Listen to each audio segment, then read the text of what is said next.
everybody. Welcome to Table Talk. We are glad you're here with us on this lovely spring. Is it officially spring today, I think? Yesterday, I thought. Was it yesterday? Is it the 20th? I'm always get confused if it's the 20th or the equinox yeah. thing and all that. But anyway, I think it's spring.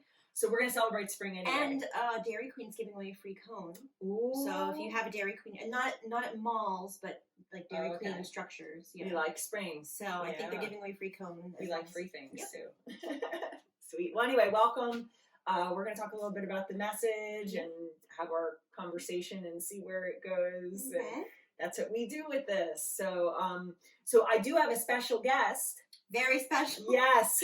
You see me all the time. I know. That's all good. Yes. But we're spring today. We are spring. Pink and green. I have yellow shoes. There we go. That I stole for my daughter. That's even cooler. Yeah. She outgrew them. Super cool. Anyway, I hope you guys are having a good day. Yeah. And so we're in the series for Lent about were you there, looking at the places that Jesus went and visited and kind of looking at the location as well as like what took place there and how that applies to our lives. So super fun. And this week we went to Samaria. Yeah. I don't know. I was talking to somebody before the service that had seen like the little email we send out before, and they're like, "Oh, I love that story of the Good Samaritan." And I'm like, "Well, we're not doing that one. We're not doing that one. I mean, we are, but we're not. We're talking about Samaria, but it's connected and all that stuff. So, but then like, oh, new twist. Yeah, exactly. I do like the fact that you pointed out. A lot of people think that she was like, the person. They kind of judge her. At the well, they kind of judge her for being some kind of unclean, but it may not have necessarily been completely the whole story. And I like the fact that even in life, that you shouldn't really judge if someone's in a certain situation.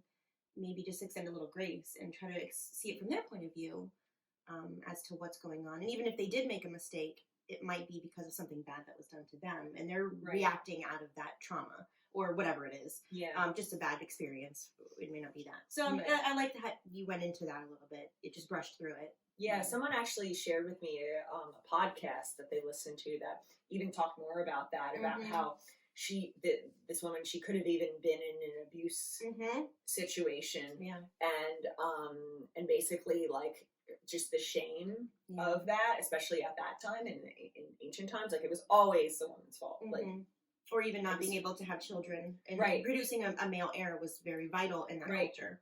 Right. And so to go through, and that gave good reason that you could be divorced and you could turn somebody away. So to think that maybe she was not doing that but I think regardless of the situation, whether she had done something or whether she was, like I said, a player or whatever. Or a victim, or a victim, like there's still shame. Yeah.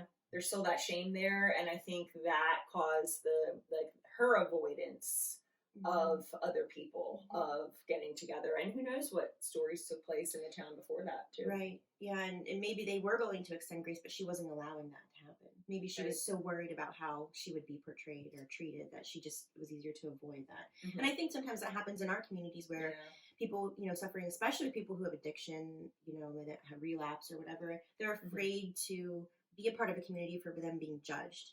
And which has obviously happened because they wouldn't be afraid of it. So it's on our parts. If we know someone who's struggling with addiction, we should, not judge them and be there for them when they do relapse and love on them either way, So it's really hard, not just addiction, but anytime someone makes a mistake or says the wrong thing or gets angry, sometimes it's just easier to, hold a grudge and be mad at them. So. Yeah. And I think even just on that level too, like, we talked about like to do the hard thing and how everybody but Jesus avoided Samaria. Nobody wanted to go there. It's kind of like these are the low class people that we don't want to associate with. But at the same time, not only did Jesus he had to go through Samaria. We talked about that. But I think on the woman's level too, she had to do the hard thing. Yeah. Like I think to enter in, like she very easily could have shut down the conversation with Jesus and not gone there.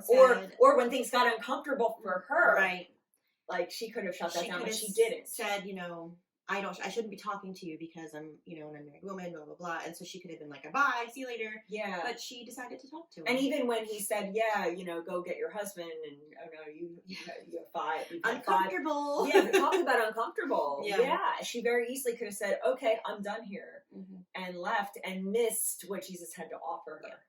Yeah. And also that calling that he had for her. So I think a lot of times, like I talked about in the message, like our feelings don't necessarily line up with God's call.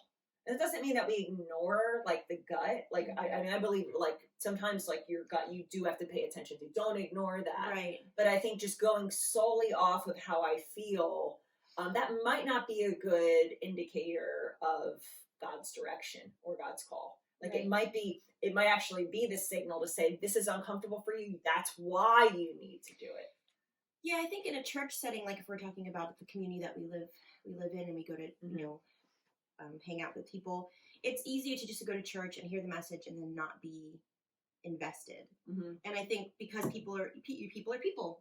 We're people of diverse personalities and strengths and backgrounds and getting to know somebody. So sometimes it's difficult to get to know somebody because they have a story, and sometimes their story is hard to hear, or they might have a personality very different than you, or your personalities kind of rub the wrong way, and you dismiss that because it's something you don't want to hang out with. And it's really, and I struggle with that because there's lots of people that, you know, rub me the wrong way or whatever in life everywhere, my neighborhood, my community.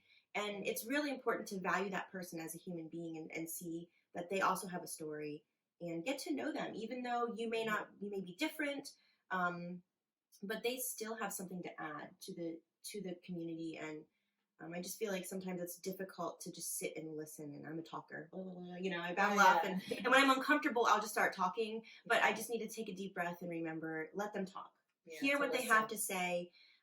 It's not always about, you know, my being uncomfortable. They might be uncomfortable too, you know, I might make them uneasy. Well, I think the hard thing for a lot of us is to listen. It's just to listen, to close our mouths instead of us sharing our point of view, our story. It's just to allow someone to share theirs. And that can be a very, very powerful thing for someone to be heard, to be listened to. And I even think just in our kind of cultural climate that we find ourselves, about how we have these like camps of people, even more so now, whether politically on different issues, that kinds of things. Len Sweet calls it tribalism. How we've become more tribal, we've become more global and glocal, as he calls it, but we've also become more tribal. And churches can become tribal too. Absolutely. Like our own little community in our own church. Not that it's a bad thing that we all love each other. It's a very good thing. But you basically start cutting yourself off from others, and it becomes only about to say our view is like, we're number one, we see ourselves as superior, and others are not, and so therefore we don't listen. And even though we don't say that or think that, it just happens because of the inclusivity or whatever that it is. And so it's kind of like a non-intentional thing. So sometimes it's just be intentional, like you said, to not be so tribal, I guess you could call it. And I think that just like that means that like we have to take like that initiative, just like Jesus did, to go to those places, to go to those people, take the long road or the short road, whatever one is hard. Even if it is not a place of comfort for us, you know. And I think, you know, even if like you're drawn to people that, hey, think like you, believe like you, look like you, like what would it take to be in a setting at least where that's not the case? Like even in the message, at the very beginning, like I talked about, like even avoiding conversations, say about racism, that makes some people or politics, but makes some people very, very uncomfortable. But what if you would enter that as a student to learn and to listen and to hear someone else's story and its perspective and side, instead of it seeming like, oh no, I'm right and you're wrong, or oh, I don't want to even hear that. Like to examine in you, what is it about this that makes me so uncomfortable? Like what is it? Like help, you know, Lord, help me to point that out and to figure that out, and also to just be open to hearing another perspective, whether or not I fully embrace it or agree with it. That's not what matters. It's the person. It's the person you're with. Yeah, that's interesting. I have friends who like some of them avoid conflict at all costs. So like conversations are all about common interests, which is not a bad thing, especially if you're trying to get along. Then I have friends who literally will start a conversation just to go to the jugular, just to dig it in, you know. And some of those conversations turn out to be really rich, and you learn something, or you both learn something together. It's just a talking point, to them. So I have people from other cultures who literally, they just argue all the time, but that's what they do because that's how they learn and they communicate. And me, I'm like, I don't like that. Yeah. It's very uncomfortable, but it can be really a learning experience. Yeah. So you're right. Yeah, and I think like I said in the message too, like it brings that clarity too. Yeah, like what this is about.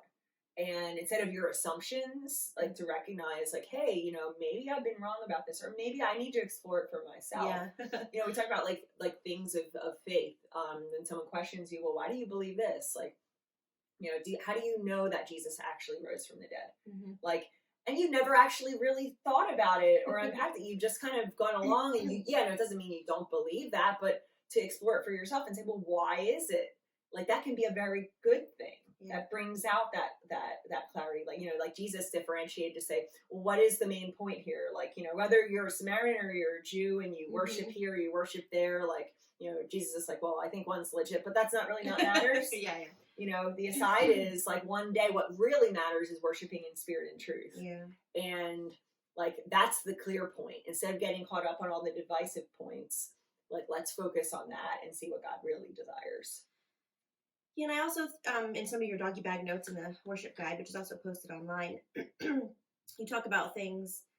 Sometimes it doesn't have to be spiritual. It can be like just productive things that you do your job. Like, for example, for me, doing my job is sometimes it's easy just to do the things, but sometimes there's new things that come along, and I'm like, I don't really want to do that, or I'm very uncomfortable doing it.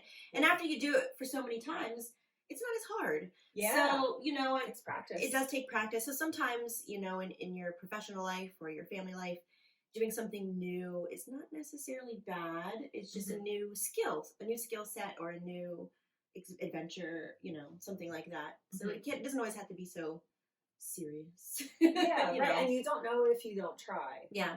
You if don't you know fail, if you fail. Yeah. Like I was just talking to somebody the other day who is going into a new career field, or really getting another degree, and it was just something that she really felt called to. And here she is, like an adult, like she's not like 20 years old anymore, and it's like, I really like want to do this. And I'm like, well, that's awesome, and it can be scary. She's like, I haven't written like a research paper in like 20 years now, 20 plus years, and going back to school is like a really, really scary thing. And and it makes her uncomfortable. But she says, but I see the fruit and the value in it, and so I'm willing to kind of put myself out there and give it a try. And she's like, and I don't know how God's going to use it, but I'm like, well, I'm like, good for you, And I think we need to do that. It's like you're saying, like, even in those types of things, and it might be even like a social thing to say, you're like, there's a discomfort around strangers. Like, you only like to go to things that the people that are going to be there and stuff, or don't go anywhere. Or don't go anywhere. And to say, hey, you know what? Like, for you, it might be like taking that step. The hard thing is, hey, you got an invite to this party. Like, you're just gonna go. Just do it. You're just gonna go and do it, and you're like, that you're gonna feel kind of weird about it, but you're gonna go and you're saying, I'm gonna do this. Like, I'm gonna talk to 2 people. And have a normal conversation. Yeah, I'm gonna have a normal conversation, and I'm gonna stay I'll stay up like an hour, and if I feel uncomfortable, then I'll give myself an excuse to leave. Like, I know people that do that. Like, you have and when you do that, you realize, okay, this isn't so bad. Like, and probably everybody else here, or a lot of people here, are feeling the exact same way. Yeah. So it is. It's those, like, some of those small steps that can be a hard thing for you, but it's by doing it that you practice. And it's like that in church too, before you volunteer for something, like, I don't know what I'm getting myself into. And even going to church, like, it becoming a normal rhythm when you're a part of worship, to say, the hard thing is, like, I want to sleep in on Sunday, or hey, I have other activities or other family things, like, or you have all these kids and you're trying to get everybody, but the hard thing is that. But guess what? When getting there, is when you practice that, it doesn't become so hard, and that might be your Samaria. I don't know. Could be. Yeah, that's for good. Sure. Okay, awesome. Good talk. Okay, good stuff. Yeah, and there's more questions in the doggy bag too. Some really good, challenging ones. Yeah, feel free to check that out online, or if you have a paper copy. Good for your devotions. Just take a read, or maybe even have a discussion with your family. It's always a good kind of icebreaker, maybe around the dinner table Or the table group. or a table group. Yeah, we have table groups going on. Lots of great stuff. We have a fire pit this Friday. Egg hunt in like 2 weeks. 3 weeks. 2 weeks. The 9th. It's April 9th, whenever that is. They all run together. Chris and I are Yes. just talking about all the stuff we I have know, to do. and then and then Easter's coming up. It's a lot of awesome things. I hope that you'll and make it a point to, even in the midst of the busyness, to spend some time with the Lord, and whether in prayer, devotion, with Bible study, table groups, because I think sometimes like the busyness can kind of get in the way. Refocus. Yeah, of that focus, especially during Lent, this season of preparation. So awesome. Thanks, Beth. Yep. See you guys next week. Take care, guys. Have a great week. Bye.